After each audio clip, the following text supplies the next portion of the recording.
Hi hello. இன்றைக்கி நம்ம வந்து ஐடிசியோடைய ஃபாலை பற்றி பார்ப்போம். ஐடிசி பார்த்திங்கன்னா அரவுண்டு ஒரு 497 லெவலுக்கு போயிட்டு மார்க்கெட் பார்த்திங்கன்னா ஃபால் ஆகிருக்கு. இப்போதைக்கு கரெக்டாக பார்த்திங்கன்னா 3850 அப்படிங்கிற லெவலில் வந்து இருக்குது. இதுக்கப்புறம் மேலே போகுமா போவாதா அப்படிங்கிற டவுட் இது நமக்கு இருக்கும்.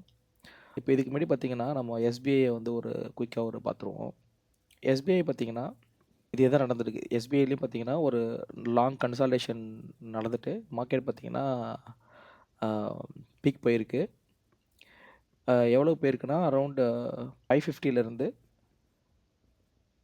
900 அரவுண்டு ஒரு 400 ருபீஸ் வந்து நியர்லி போயிருக்கு. திருப்பி என்ன பண்ணியிருக்கு பாருங்கள், 680 வரைக்கும் வந்துருக்கு. இப்போ இதில் என்னென்னா இப்போ இந்த ஒரு கரப்ஷன் கொடுத்ததுக்கப்புறம் தான் மார்க்கெட் வந்து இதோடைய புது ஹையை வந்து வச்சுருக்கு. ஓகேங்களா? ஸோ இந்த கரப்ஷன் எவ்வளோ தூரம் வந்திருக்கு பார்த்தீங்க, 0.6 வரைக்கும் வந்திருக்கு ஃபிபனாசியில். இப்போ ஒரு பெரிய நியூ ஹை போகணும் அப்படின்னா அவன் இருக்கிற லிக்விடிட்டி எல்லாத்தையும் கிராப் பண்ணிட்டு தான் மேலே போவான். ஸோ அதே தான் இப்போ இங்கேயும் நடக்குது. நமக்கு ஐடிசியில் பார்த்தீங்கன்னா சப்போர்ட்டுங்கிறது 400ங்கிறது ஒரு மெயின் சப்போர்ட்டாக இருந்தது. இந்த இடத்துல 400 வந்து பிரேக் பண்ணிட்டான். 350 கிட்ட மார்க்கெட் வந்து கரண்ட்டாக இங்கே நிற்கிது. நடுவில் இந்த ரெசிஸ்டன்ட் வந்து பெருசாக அவன் ரெஸ்பெக்ட் பண்ணல ஃபாலோ ஆகிறப்போ ஹெவி. ஓகேங்களா? நம்ம வந்து நிறைய நியூஸ் சொன்னாலும் மார்க்கெட் டெக்னிக்கலாக பார்த்தீங்கன்னா நமக்கு வந்து 300 அப்படிங்கிறது வந்து அடுத்த சப்போர்ட்டாக இருக்குது. 250 அப்படிங்கிறது அதுக்கு அடுத்த சப்போர்ட்டு. அப்புறம் 200 நியர்லி 200 198 அப்படிங்கிறது அடுத்த சப்போர்ட்டாக இருக்குது. மார்க்கெட்டு என்னை பொறுத்த வரைக்கும் ஒரு 300 ருபீஸ் வரைக்கும் மார்க்கெட் வந்து தாராளமாக ஃபாலோ ஆகலாம். ஒரு புது ஹை நோக்கி மார்க்கெட் மூவ் ஆக போகுது அப்படின்னா இருக்கிற எல்லா ரீட்டைல் பிளேயரையும் வெளில அனுப்பிட்டு தான் மார்க்கெட்டு அடுத்த நியூ ஹையை வந்து கொண்டு போகும். இப்போ பார்த்தீங்கன்னா இது வந்து பார்த்திங்கன்னா நான் ஃபிபனாசி போட்டேன் அப்படின்னா இங்கேருந்து தான் ரேலி ஆரம்பிச்சது உங்களுக்கு மார்க்கெட்டு. இந்த பாட்டம்லேருந்து நான் அரவுண்டு நியர்லி ஒரு 200 ருபீஸ் 190 அப்படிங்கிற ரேஞ்சில் இருந்து நான் வந்து 500 அப்படிங்கிற ரேஞ்சுக்கு வந்து நான் போட்டிருக்கேன். 798 அப்படிங்கிறது உங்களுக்கு வந்து ஹையாக இருக்குது. ஃபிபனாசி உங்களுக்கு வந்து இப்போதைக்கு 0.5ல் தான் இருக்குது. இப்போ எஸ்பிஐ பாருங்கள், 0.5லேருந்து கொஞ்சம் புல் பேக் கொடுத்துருக்கான்.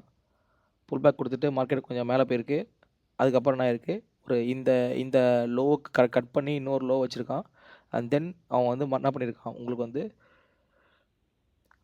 ரேலி ஸ்டார்ட் பண்ணி போயிருக்கான். ஸோ அதே தான் இப்போது ஐடிசிக்கு நடக்க போகுது. ஐடிசி பார்த்திங்கன்னா ரொம்ப நாளாக பார்த்திங்கன்னா ஒரு ரேஞ்ச் பவுண்ட்லேயே இருந்திருக்கான். ஏன் அப்படின்னா இங்கே இருக்கிற ப்ரைஸ் எல்லாமே பார்த்திங்கன்னா குயிக்காக ரேலி ஆகி அவன் வித்தின் ஷார்ட் டைமில் பார்த்திங்கன்னா 200லேருந்து ஒரு 500 அப்படிங்கிறது ஒரு ஷார்ட் டைம் ஸ்பேனில் வந்து அவன் மேலே போயிட்டான். ஓகேங்களா? இதுக்கான கரப்ஷன் தான் இப்போ இவ்வளோ நேரம் கொடுத்துட்டு இருக்கான். இப்போ இதுக்கு அடுத்த ஹை போகணும் அப்படின்னா ஆப்வியஸாகவே இருக்கிற லிக்விடிட்டி எல்லாத்தையும் ஐடிசி நமக்கு எல்லாருக்குமே தெரியும். ரீட்டைல் வந்து ரொம்ப ட்ரஸ்டடாக இருக்கிற ஸ்டாக் வந்து ஐடிசி. ஸோ அப்போ வந்து அவனுக்கு லிக்விடிட்டி வேணும் அப்படின்னா எந்த ரீட்டைலும் விற்க போகிறதில்ல. இப்போ விற்கணும் அப்படின்னா உங்களுக்கு வந்து மார்க்கெட் வந்து சடனாக ஒரு புஷ் கொடுத்து இருக்கிற எல்லா லிக்விடிட்டியும் கிராப் பண்ணிவிட்டு அதுக்கப்புறம் தான் மார்க்கெட் வந்து ஒரு நியூ ஹையே போகும். இப்போ உங்களுக்கு ஃபிபனாசியை பற்றி பார்த்தீங்கன்னா ஃபிபனாசி இப்போதைக்கு 0.5 அப்படிங்கிறது இப்போ கரெக்டாக இருக்குது. மேபி இங்கேருந்து ஒரு குயிக்காக ஒரு புல் கொடுத்துட்டு இந்த இடத்துல பார்த்தீங்கன்னா ஒரு ரெசிஸ்டன்ட் எடுத்துகிட்டு திருப்பி ஒரு ரெசிஸ்டன்ட் இந்த லெவலில் உங்களுக்கு வந்து கொடுத்துட்டு திருப்பி அவன் கீழே புல் பண்ணி ஒரு 300 அப்படிங்கிற லெவலுக்கு வந்துட்டு உங்களுக்கு வந்து மார்க்கெட் வந்து அடுத்த ஒரு நியூ ரேலியை வந்து ஸ்டார்ட் பண்ணோம். அது வந்து இப்போ இருக்கிற 500 அப்படிங்கிற ஹையை விட ஒரு நியூ ஹையை வந்து அது வந்து நமக்கு வந்து எக்ஸ்பெக்ட் பண்ணலாம்.